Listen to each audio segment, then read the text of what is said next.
Production of KMmedia.pro.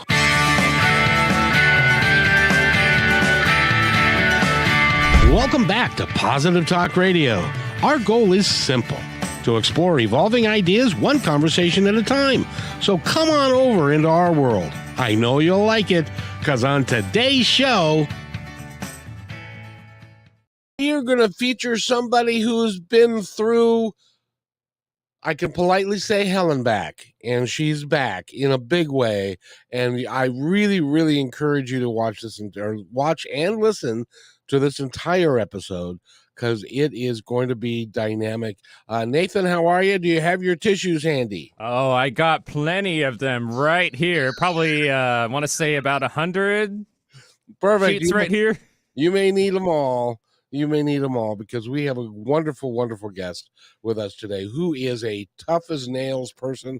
Her name is Holly Francis, and she has gone through hell and back, and has come out the other side in just a dynamically positive, great way. And it's really is cool. And we're gonna, Nathan, tell our audience where they can find us if they're not next to their computer. Where can they find us at?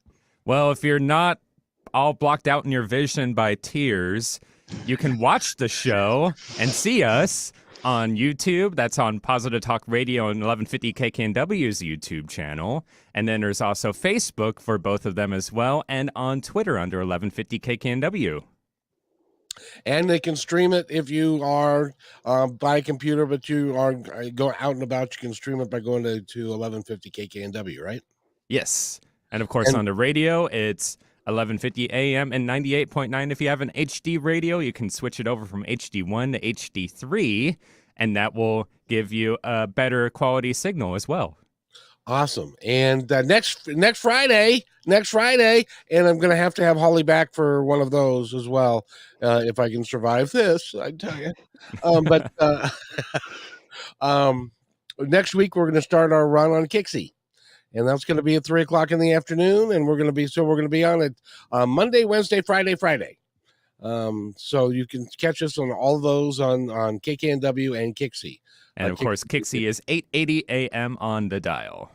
Absolutely. So Nathan, thank you so much. I want to get right into my interview with Holly, because of what she went through, and came back the other side, and has written a book, and is becoming an advocate for people that are running into this horrible thing that happened. And so let me set it up for you, Holly, if I can. You were going to have a baby.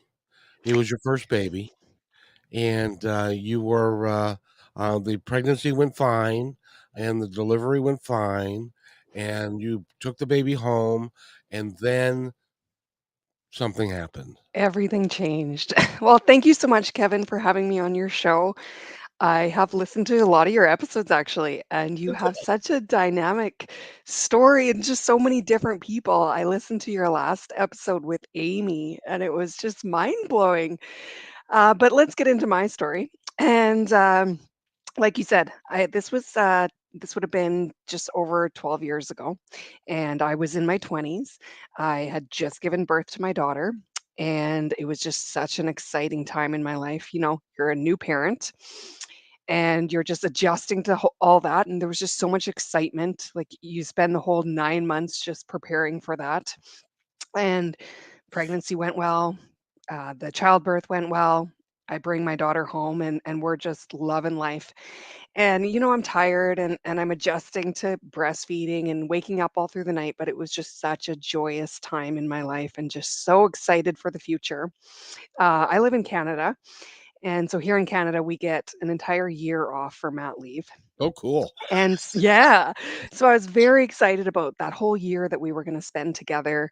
And I had all these plans in my mind, and we were going to, go for walks in her stroller, and we were going to go to the park, and I was going to introduce her to all my friends and all their little kids, and we were going to have play dates. And it was just like this whole thing planned. And unfortunately, I didn't get to do any of those things. Very quickly, my life changed. So it started with a tingle in my fingertip.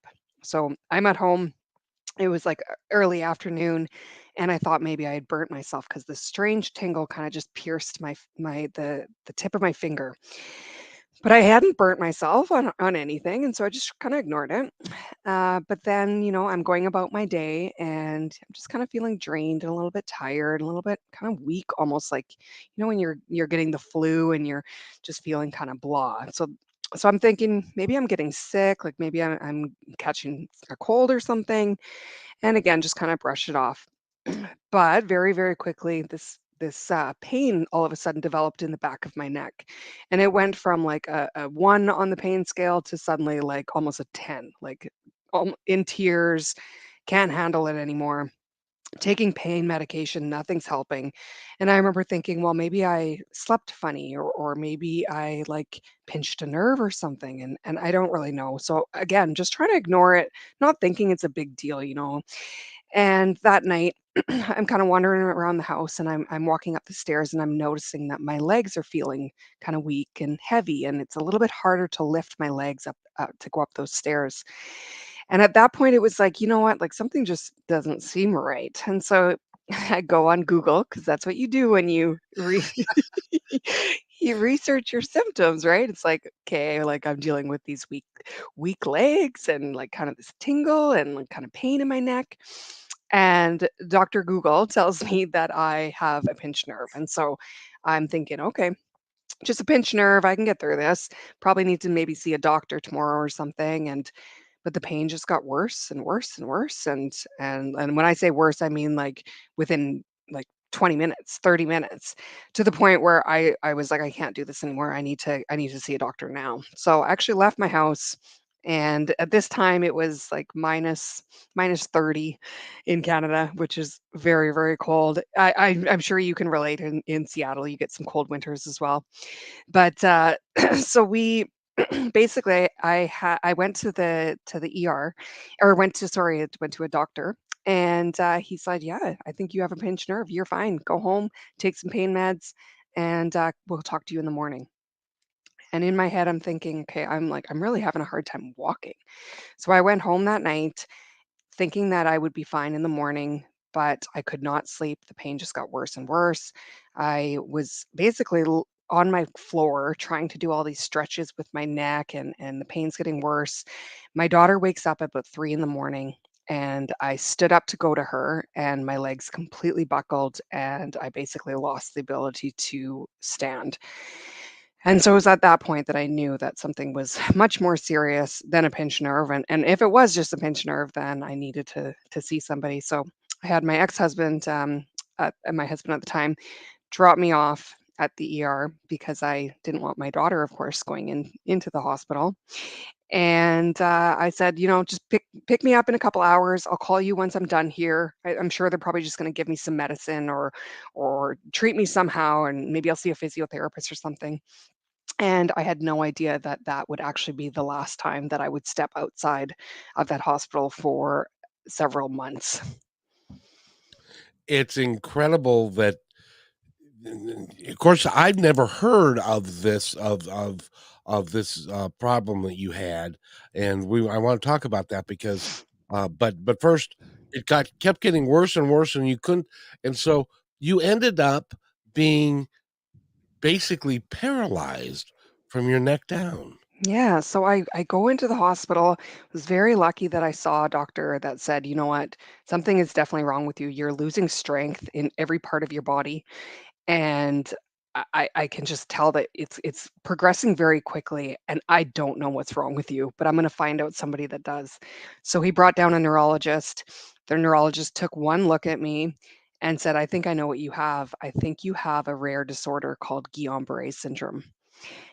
And I sat there going, I've never heard of that before. I don't know what that is. Is that a disease? What's a syndrome? I'm 26 at the time and had never had health issues in my entire life, and it was just so strange and foreign to me. So I'm thinking, okay, well, what is that? Give me some medicine, and I got to go home because I've got a baby to get back to.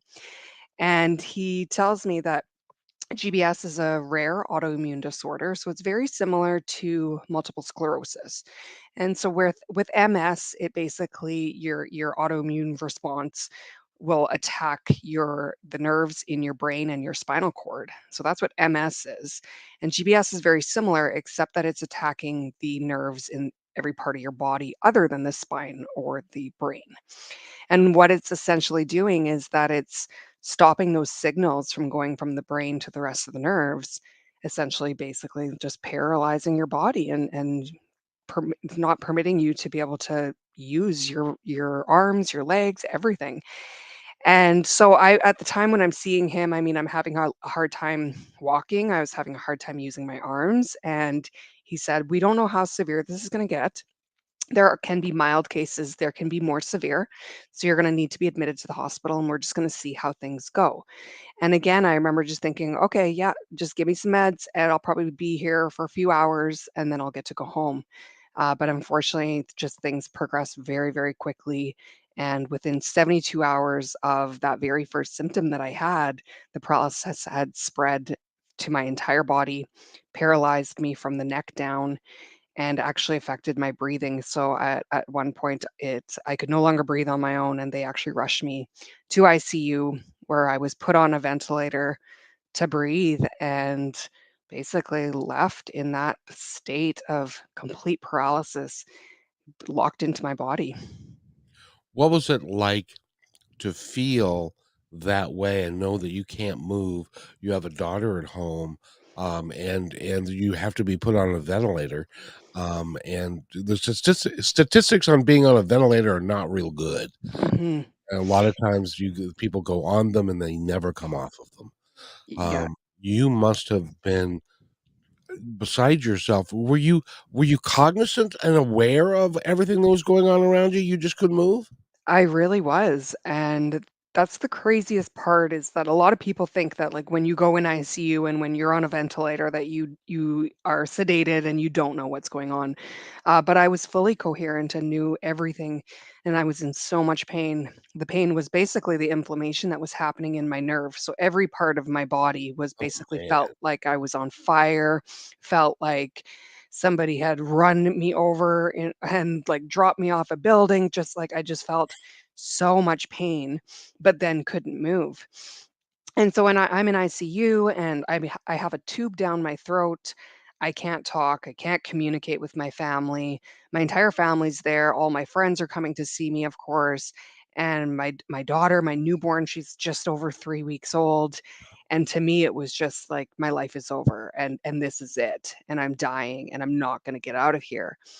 Now, of course, the doctors were so supportive and they said, with GBS, you have a very severe case, but there's hope and you can recover from this. You can get better. You just have to get through this really difficult, hard part.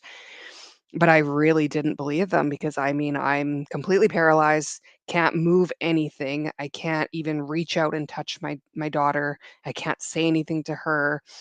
And that just went on for so long, for weeks and weeks and weeks, and there was no improvements.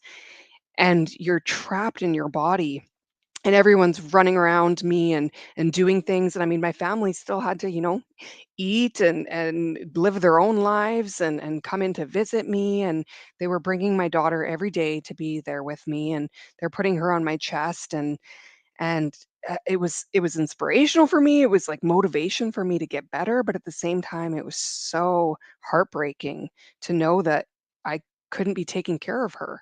I couldn't do anything with her, and I all these plans that we had for the future were just gone. And I just truly felt like my life was over and that there was no hope, and I didn't really believe that I was ever going to get out of there. Now, did they explain to you or to tell you how you got this? Was it a predisposition? Was it in your DNA, or what? How did you get it? So GBS, it's a wild, wild disorder, and they don't know too much about it still. They're learning so much, but what they can say is that it typically will come on by some sort of trigger. So there's usually some sort of event that will trigger it. And so basically anything that causes an autoimmune response, it's where the body begins to fight whatever it thinks is fighting, and then it continues to fight, and then it starts attacking the healthy nerves. And so typically that will follow some sort of event 3 to 4 weeks after something. And so in my case, I had my daughter and I went through childbirth, which I mean, there's a lot of hormones and changes going on to the body. So, it's something new to the body. And I also had a C-section with my daughter as well. So surgery. So I mean, they don't know for sure, but that's what they think it was the trigger for me. And that is something that it goes away over time, hopefully, and Yeah, so basically people will hit their absolute worst, and so the progression of the disease is typically will go for about 2 to 3 weeks where the people will hit their absolute worst. Whatever that is for that each patient is different. But for me, it seemed to last forever. I didn't show any signs of improvement for almost 8 weeks before I was able to even move my finger again. you were on a ventilator for this entire time. I was on a ventilator for almost 3 months, and that was definitely the hardest part of my journey because I constantly felt like I couldn't breathe. I constantly felt like I was running out of air. Every breath in was a challenge. I was constantly just this anxiety and fear that if I didn't catch my next breath, that I was gonna die.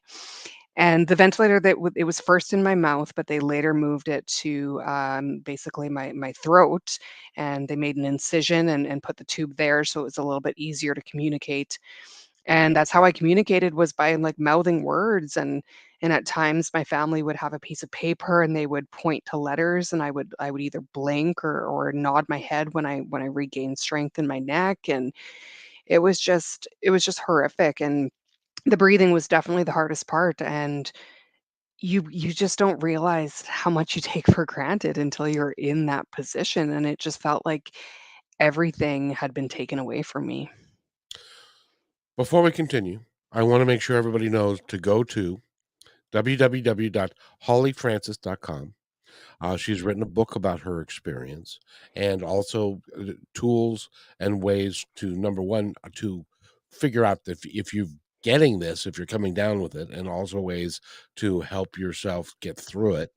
And so that then the name of that book is again. It's life support, surviving Guillain-Barre syndrome. I'm glad you can say Guillain-Barre syndrome because I I can't. couldn't say it for probably a good 6 months. And so go there, and there is a YouTube video. If you feel like you need to understand the depth and the width of what you went through and with your beautiful daughter, by the way, your daughter's just gorgeous, and so are you, and your beautiful spirit, and I just gotta tell you, if you want a good cry, go watch this YouTube video of hers because it takes you through when she was paralyzed on the bed all the way back to doing aerobics and being fit and her daughter's growing up and it's a wonderful story with a happy ending, but it took a long time for the happy ending to get there, and you kept fighting. I What is did. it about you that kept you fighting? There was a lot of different things. I mean, to be honest, I didn't feel like I was really fighting. I felt like I was just laying there, just waiting to die. And there was these tiny glimmers of hope, one of them being my daughter, obviously, and just in the back of my mind going, "No, like, I need to get better. I need to be able to do those things with her that I always wanted to do, and I wanna be able to be a mom." I'd wanted to be a mom since I was, like, 3 years old, and to suddenly have it taken away from me, it was like, "No, I have to get back to her," and we just have so much to do in our lives. So that was, of course, a huge motivation. My support system as well, my family members and my nurses and doctors, and they plastered my walls with pictures of me and my family, and just that inspiration that what, I have a life to fight for. And I was somebody before I went through this, before I was this vegetable, and I was just nothing. And then another huge inspiration for me was another GBS patient. So when I was going through all that, I mean, to me, I felt like I was the only person in the world with GBS. I'd never heard of it before. The doctors were telling me it's such a rare disorder. Some of the nurses had never seen it before. Many doctors had only seen one case in their entire life. And so I felt like this person that nobody understood. And then when the doctors seen me, just fighting and just really struggling during that time and losing hope and just there was times where I was refusing my baby on the bed because I just couldn't even face her. And I was in so much pain. I was dealing with a lot of nausea and vomiting, and I was just losing hope very, very quickly. And they found this other GBS survivor, somebody who had actually been in the same hospital room that I was in. He had been on a ventilator for many, many months, and he recovered completely. And so when he walked into that hospital room, it was like, okay, someone else has done this and someone else has overcome this, and maybe, just maybe I can too. And to meet somebody else that understood, it just made me realize that I was not alone and that maybe I could get through this. And I still remember he brought me this sign, and because he would obviously remember that the depths of despair that I was in. And he brought this sign. It was like this quote that somebody had written out for him, and it was on his hospital wall, and he put it in front of me. And it was this quote, and it still lives with me to this day. And it was, "Courage does not always roar.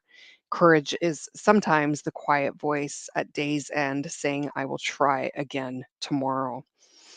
And it was just so profound because at the time, everyone kept telling me, "You are so strong. You're such a fighter, and you're going to get through this. And you're just so amazing, Holly, and you're going to get through this." But when you're in that bed and you're paralyzed and you can't move, you don't feel like a fighter. And there was times where I didn't want to keep fighting. I didn't want to go on. And at times I even asked my parents and the nurses and said, "Can you just shut off the ventilator and just let me die?" And I felt ashamed of that because people were telling me I was a fighter, and in my head I was not.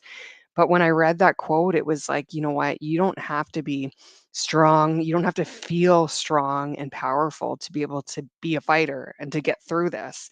All you have to do is just, keep trying and take it one step at a time. And so that's what I did. And the very first step in my recovery was learning how to breathe on my own. And that was the hardest part of my entire journey. They would shut off the ventilator basically for 15 seconds at a time, and I would have to breathe on my own. And my lungs were so weak and my diaphragm was so weak that it felt like I was gonna run out of air. And I would be crying and hyperventilating and ask them to put me back on. And I would go, "I can't do this. I can't do this." And they would say, "You're gonna get better. You're gonna get stronger. It's gonna improve over time. It's just gonna take a little bit of time." And I remember thinking in my head, "I'm never gonna be able to do this." And to me, it felt so impossible.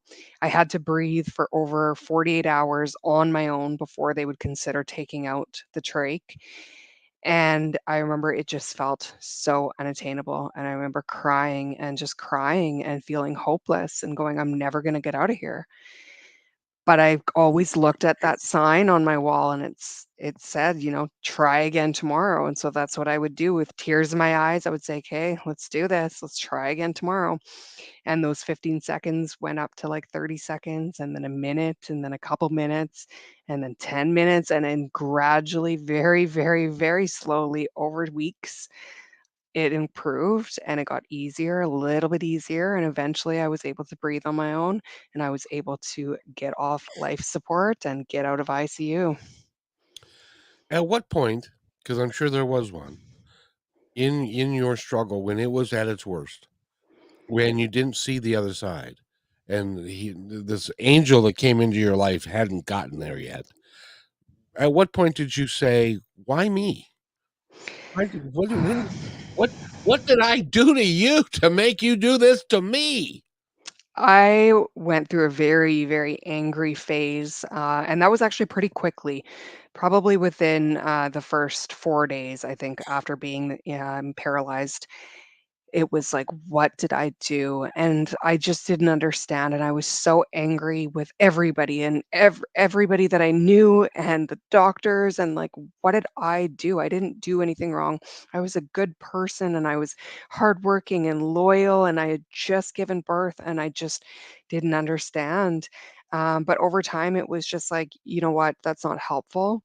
uh, it became more grateful that I had this new perspective. And as time went on, it was like, you know what, if I get out of here, if I ever make it out of here, I don't know if I will, but I'm gonna live differently and I'm gonna travel more and I'm gonna do all these things that I always said that I was gonna do. So I had to really shift my mindset about it. You did a beautiful job of it, because not only have you written a book, and I hope the book is as received as well as YouTube videos. Your YouTube videos have been viewed over, I read, 20 million times. Mhm. Yeah, when I was in ICU, my mom was recording me, and she had recorded me because of the other GBS survivor who had gave that suggestion, and he actually had a YouTube video as well.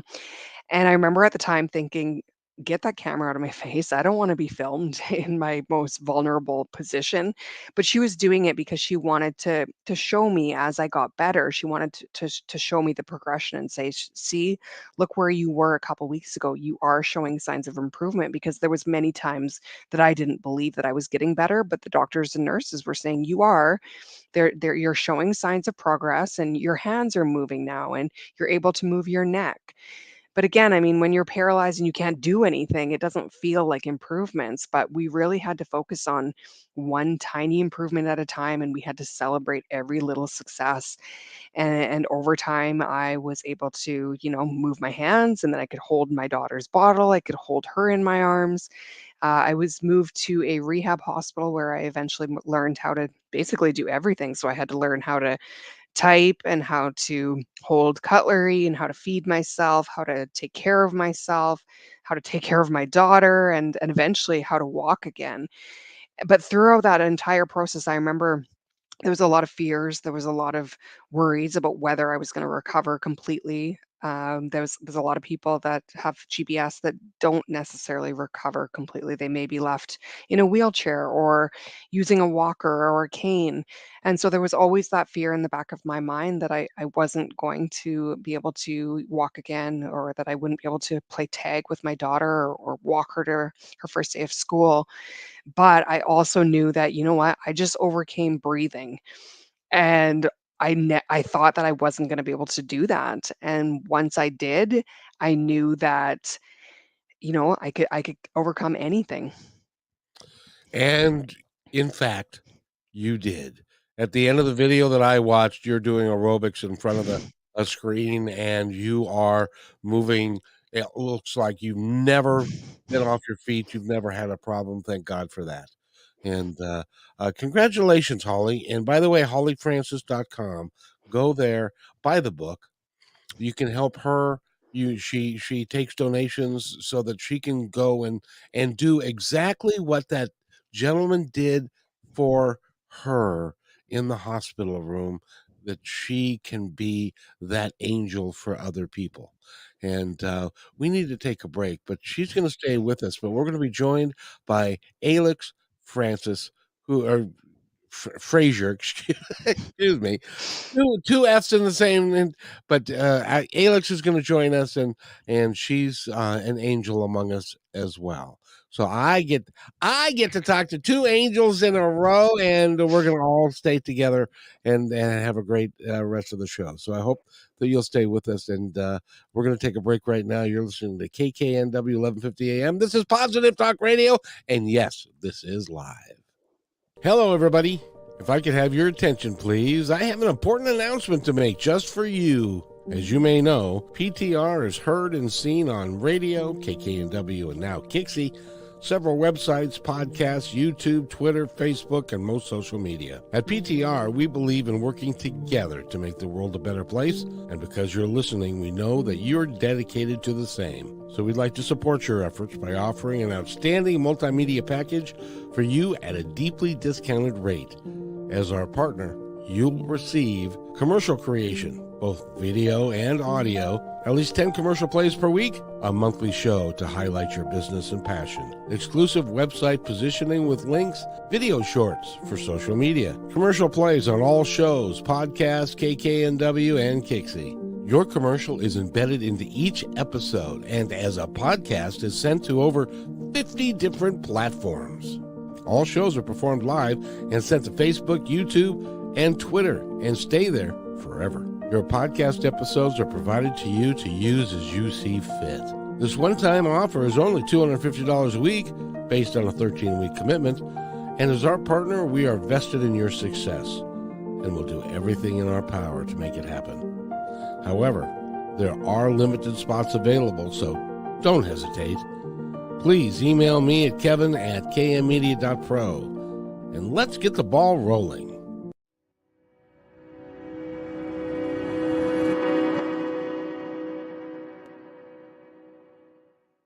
When you want to say more than words communicate, you can with flowers. Your custom boutique floral studio in Bothell, Washington is anaturaldesign.com, connecting you to nature through the language of flowers. Where your people are is where our flowers are beautiful. Your success is our goal. anaturaldesign.com at your fingertips today.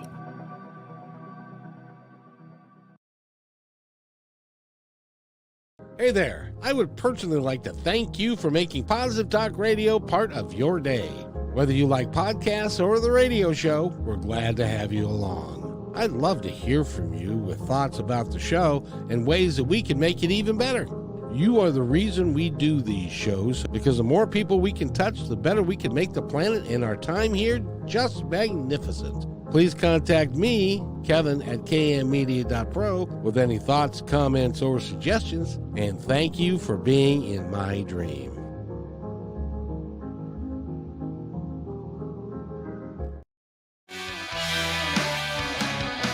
And welcome back to Positive Talk Radio. My name is Kevin McDonald. We've got a great show for you today. It has been a real heartfelt show, and I want to do something first on behalf of KKNW and Positive Talk Radio, and that is this.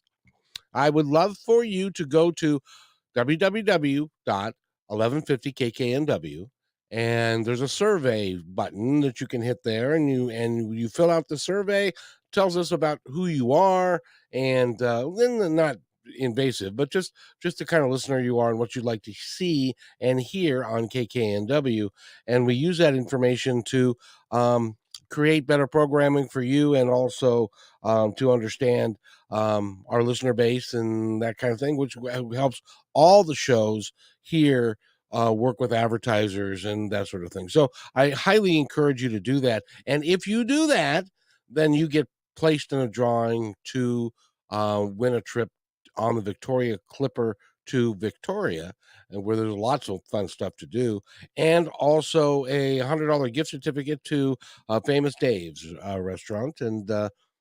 And so if you do that and you tell them that Positive Talk Radio is your favorite show, I would greatly appreciate it. So if you do that, that'd be awesome. And I thank you very much for listening to Positive Talk. We have a great guest for you today. Her name is Holly Francis. We're going to be joined by Alex Frazier, and it looks like it's going to be on no, we're going to try the video and see, but first of all, Holly, I want to thank you again for being here. Your story is dynamic and it's exciting, and thank God you're better. That's all I can say. You're a beautiful young lady. You got a beautiful child, and thank God that you got through it. Thank you so much. And thank you so much for having me and letting me share my experience with GBS. As you know, like it's such a rare disorder. So it's really great for me to get to talk about it and perhaps reach other people that may be going through it now. And you're also an angel among us, as is Alex, because Alex runs a nonprofit that works with people and pets. And Alex, can you hear me?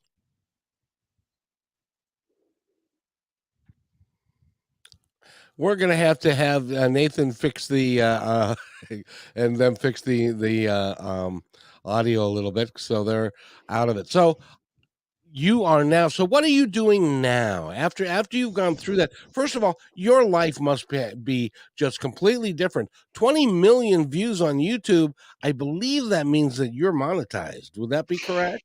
You know what? Unfortunately, no. I wish that was the case. I mean, I am monetized now, but at the time when the video first went viral and reached lots and lots of views, I wasn't. And there was a lot of music in those videos that didn't allow me to be monetized. So unfortunately, Oh, no. Yeah, that's the misconception. But yes, it did change my life so much for the better after I'd recovered and I was, back living my life again and with my daughter and being a mom. Everything was different. And I now understood what people say when, life can change in the blink of an eye and go after the things you want to do. And life is just so short. And so I started living my life just to the fullest. And, like I said, I wanted to do, I travel more. I just have so much more gratitude in my life, appreciating breath, being able to breathe, being able to walk, being able to go for a run, just everything has just given me so much gratitude. And then no, after I recovered from GBS, I knew that I wanted to help other people and I wanted to bring awareness to what GBS was and help others. And so I started actually working with the GBS Foundation here in Canada. They also have one in the States as well. And just volunteering with them and running awareness campaigns and putting on events and conferences and then meeting patients and going to visit others in the hospital just like that survivor did with me. nothing changes you more than, and I would call what you had a near death experience. It absolutely was, yeah. Because it was, you were lying there, you could not move, and each time you took a breath, you were waiting for that to be your last breath, I would think. Yes. But I'm glad that that's not the case because you've got so much to offer the world, and I'm so glad that you're here. As does Alex Frazier, who is now talking to us via phone. Alex, can you hear me? I can hear you, and it is such a pleasure to be on the show and such a pleasure to hear Holly's story of perseverance. No, I tell you, isn't it? If you go, I made the mistake, Alex, of right before the interview. I was a little early, and so I went to her um, website and I reviewed the YouTube video, and I lost it. I'm sorry. It was very touching and very heartfelt and stuff. So I'm glad to have both of you here because you are also doing. You're what I call an angel among us as well, Alex. But that makes me feel very honored. Thank you for that. Because you are doing work with kids and with Alzheimer's patients and with painting and with animals and shelters, and you're bringing them all together. And you've got a bunch of events coming up, don't you? Oh, we sure do. But to touch on that nugget for just a moment and reflect back on Holly and what she's gone through, these are also stories of perseverance. Holly had that internal conflict and that demand upon her to achieve and to succeed even in cases that she didn't want to. And sometimes we come in contact with that too. And it's so good to see the medium of art and animals doing that one little thing like Holly's hero did for her. There are ways that if we can look outside of ourselves, we can achieve more. And I'm so proud of Holly for what she's done.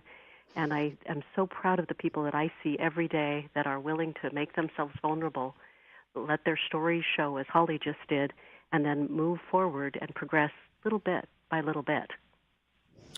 I wish I'd have said that. That was beautiful. Well, Holly inspired me. I saw her pictures as well before I came online. I didn't have time to look at the YouTube, but I certainly saw the pictures, and they were heart-wrenching and stunning and just made me so proud of this individual who has said, I will, and I can, and I am. And did.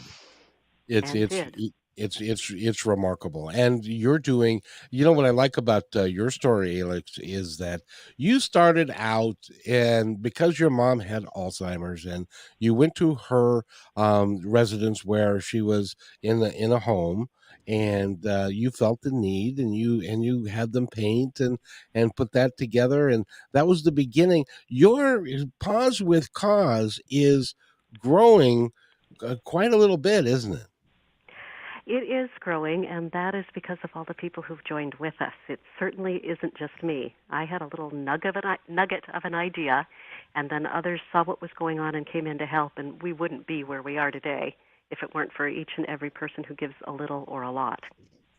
It's a beautiful thing about us as human beings. If we make the decision that we want to work together for the betterment of all, we can do that.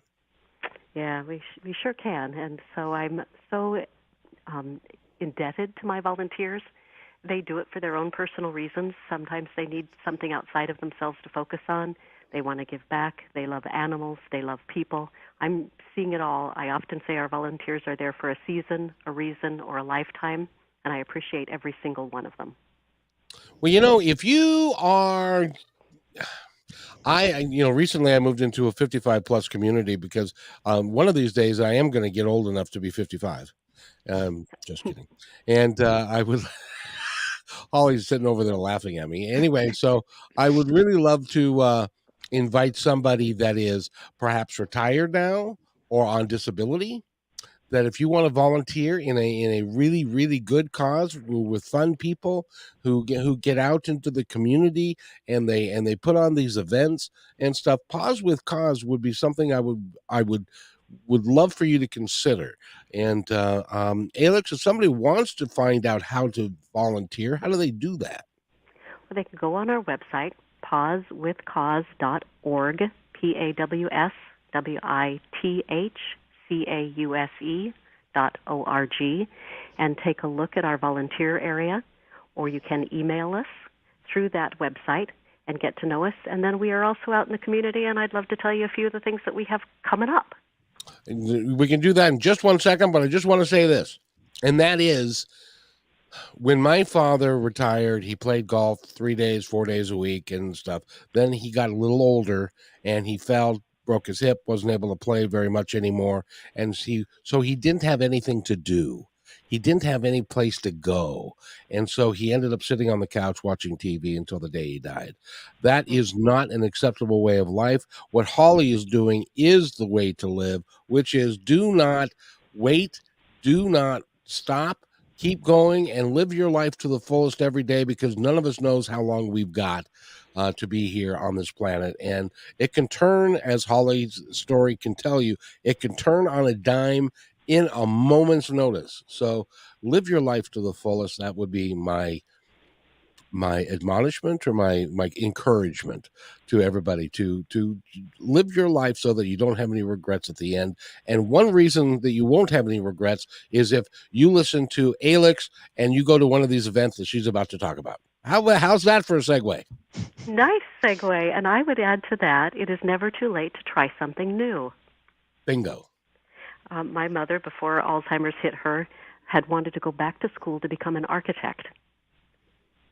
So wow. Imagine somebody who's in their 70s saying, well, I'm looking around here, and this is what I'd like to do. So I would encourage all of your listeners to think about art, whether or not they can do it in their minds or not. Absolutely. So what do you got coming up? Well, and I'll also add to that when we are looking for people to work with us, we're looking for 3 key things. We're looking for patience, we're looking for kindness, and we're looking for a sense of humor. Art isn't one of the things that we're looking for. That comes naturally. It's inside of each of us, and we can help you bring it out. So where we have this mission statement that Pause with Cause helps people and animals in need through art, notice art is the last part of that. We're more about the people and more about the animals. We want to enwrap that kindness and that patience in there too. Beautiful. That really is that, and that's why you're an angel among us. And the organization that you're doing, you're helping my favorite animals on the planet are dogs, and you're helping them as well as cats, and you're helping them, and you're also helping people make that connection between the two. And it's a beautiful thing you're doing, and it really is a positive program. So thank you for what you do. Well, thank you. And I like to think of it, too, as that there's the companionship of animals is also a therapy. It helps you through the bad times. And they are such loving, sweet souls. Dogs have such an amazing sense of helping others, whether they have an idea that you might be hurt and just want to sit with you, or whether their fun little wiggle is going to evoke a giggle out of you. They just have something inside of them that you just want to be around. Yeah, as a matter of fact, I keep referring to this YouTube video because it was so impactful for me. But at the end of it, Holly's going into her home with her daughter, and there are a couple of dogs there. They must have just been thrilled to see, like, where the heck you been? You've been gone for 6 months. Pretty much, yeah. They were just so excited to see me. But yeah, I can just attest to the dog. They're just so therapeutic in their own ways. That's And that's cats great. can be too. I've got a little yellow cat that came from a shelter, and he came to me with toes pulled out and cigarette burns. And despite everything he'd gone through in his life, he is the sweetest, gentlest, kindest thing. And he comes and sits on my lap. I'm sorry that the video didn't work today, because you would have gotten an eye full of baloney. That's his name. Alex, it must break your heart for some of these stories of animals that have been abused and hurt like that. It's just awful. It is, and times are changing. Laws are changing. We're actually working with a couple of the shelters that are working to change those laws daily to criminally prosecute people who are cruel to animals, to jump in and take care of those animals and protect them. And our state is such a wonderful leader in the United States, leading the pack as one of the 17, 18 states that is already no-kill, doing everything they can to make sure that these animals get into safe homes. And statistically, I will say that one of the reasons that we put our program in place is as an awareness program, because every year, 17 million people are looking for a new domestic pet, and they don't care where they get it. 17 million looking for a new domestic pet, and 6 to 8 million animals in shelters. So the inverse should be true. The shelters should just be the kind of clearinghouse that finds the right pet for the right person. So if we can let more people know that shelter animals are worthy, that they, damaged or not, we're all damaged. So let's get them to the right home and the right place and get them into loving homes. And another point to that is that 25% of the animals in shelters are purebred. So rather than seeking out a breeder, first look to the shelters. I had no idea. That's really good advice. There are rescues for purebred animals. And there are now aggregate companies like Pet Finder and Adopt a Pet, and the local shelters are starting to advertise on them. So when you go into adoptapet.com or petfinder.com, you can enter the type of animal you're looking for, the breed, the weight, the color, and the distance you're willing to travel, as well as the age. And every animal that's in the shelter that's subscribed to that, and most of them do, you can pop up and see their animals, and then you'll find out about them right there, even before you get into a shelter. Amazing.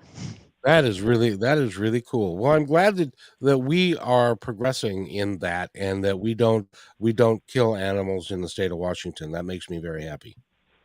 Yeah, it has to be a very special condition. The animal is either so unable to take care of itself, or medically fragile, or it is so aggressive, probably because of the way a human interacted with it, that it's not safe to be around. And those are the very, very few conditions, the very finite reasons why an animal is put down here in this state. And if even animals that have been abused, they are the most forgiving things if you treat them well. And a lot of times they can get over that. Yeah, I can attest to that. I got a rescue dog during COVID, and yeah, he definitely went through something, but he is just so loyal and loving and caring. Yeah, people can learn things from that, can't they? Mhm. Yes, they can. So, Alex, you again, I'm going to make you do this one of these, and sooner or later, you got a bunch of events coming up, don't you? Let's do it now. Okay. So some of the most exciting ones at the end of this month, April 28th, 29th, and 30th, we're having a 3-day adoption event at Seattle Pacific Outlet Mall in Marysville, and it'll run from 10 to 6 every day. We'll have kitties there. We'll have dogs there from local shelters, and you'll be able to come in and look at them and get a couple cuddles. We'll have a photographer there. On the second of those days, the 29th, you can bring your own dog in, and we're going to have a Going to the Dogs contest with prizes and ribbons and elite judges, and you'll get to walk the red carpet and get your dog seen by others. We've got a few fun categories. I'll name 3 or 4 of them. Biggest show off, best costume, widest smile, cutest wiggle, most obnoxious. Those are just a few of the categories, and so the local merchants are participating with us. We'll have judges. We'll have a great contest. There'll be a photographer there. It's going to be just a really fun thing to do, and it is on the same day as National Pet Adoption Day. Now, there's a coincidence. Not. Yeah, no, we planned that. Figured. It is Go ahead. also on the heels of Give Big, which is Washington. Many states have this, but it's Washington Gives Big. It's a day when we are encouraging support of the nonprofits that are helping with social services and to improve the lives of many. So it is just on the eve of that as well. That is so cool. What else you got? Well, I am so proud to tell you that we have won a Washington Arts Grant. Congratulations. What that's going to do is it's going to improve your outreach, which is so needed. Thank you. Yeah, it is. It's going to bring people in to help us, and it's going to let us help people. I've got 3 generations of military in my family, my father, my brothers, my son, and so it's near and dear to my heart that we have gotten this grant through the Wellness Arts Military, and we are going to be focused on veterans, their families, and caregivers, and we're going to be teaching painting, and of course that very purposeful subject matter is shelter pets. People are coming outside of themselves to do something good for an animal to get it seen outside the cages. Well, congratulations. And by the way, thank your family for their service. We really appreciate it. Well, I appreciate that. Thank you. I will let them know. And what I've found with veterans and the people who love them is that they continue to give even after their service. They have lived a life, even a slice of life, that is different from what we live. So they appreciate every day that they are recognized for that. So thank you for that, Kevin. Oh, you're more than welcome. I tell you, we have lots of issues in this country. Now, Holly is in Canada, so they're a little better than we are, but we've got lots of issues, veterans, and how we treat them and how we help them get through the trauma that we put them through. We need to do more, and I appreciate anything that people can do to help a vet, because they've given, in many cases, they've given everything but their lives for us. So true, and this is a great way for them to have a give back as well. So while they're painting with us, they're learning a new skill, they're finding out that they can find a moment of peace inside of them. I was at an assisted living center the other day, and it was very interesting because we were busy, we were talking, we were laughing, we were having fun, and all of a sudden the room fell silent. And it was that moment that I knew that evening was a success. They were all very integrated into what they were doing and having such a good time. That's really great. That's really awesome. Thank you for My all pleasure. that you do. And we're going to run out of time. Alex, we're going to have to, I like talking to you, and you add value to the show. Will you come back kind of on a regular basis? That would be my pleasure. Thank you for asking me. Well, you're welcome. And Holly, will you come back? I want to talk to you more about you and how this whole thing has changed you, and you're doing things that you never thought that you'd ever be able to do before, and you are a shining example of what a human can do if they put their mind to it. I want to give each of you just a minute to say anything you want to the audience. Alex, we'll start with you. Go. Thank you, Kevin. Well, we do appreciate and value our volunteers. I'd love to have you consider joining us.